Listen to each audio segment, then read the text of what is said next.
तर धनंजय मुंडे घरगुती हिंसाचार प्रकरणामध्ये दोषी आहेत. करुणा मुंडेंचे आरोप कोर्टाकडून मान्य केले गेलेत. वांद्रे फॅमिली कोर्टामध्ये हा निर्णय पार पडलेला आहे. वांद्रे फॅमिली कोर्टानं हा मोठा निर्णय दिलाय. करुणा शर्मांना 2 लाख महिना पोटगी देण्याचे आदेश दिले गेलेत.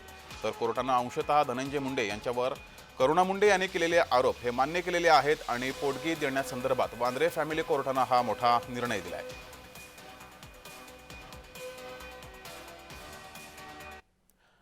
तर कोर्ट काय म्हणाले पाहूयात. धनंजय मुंडे यांच्यावर करुणा शर्माने केलेले आरोप कोर्टाकडून अंशतः मान्य केले गेलेत. प्रकरणाचा शेवटचा निकाल येईपर्यंत मुंडेंनी घरगुती हिंसाचार करू नये असं सुद्धा कोर्टानं म्हटलंय. धनंजय मुंडे यांनी करुणा शर्मांना महिन्याला 1,25,000 रुपये द्यावेत. त्यांची मुलगी शिवानी मुंडेला दरमहा 75,000 रुपये लग्नापर्यंत द्यावेत असा सुद्धा निकाल फॅमिली कोर्टानं दिलाय.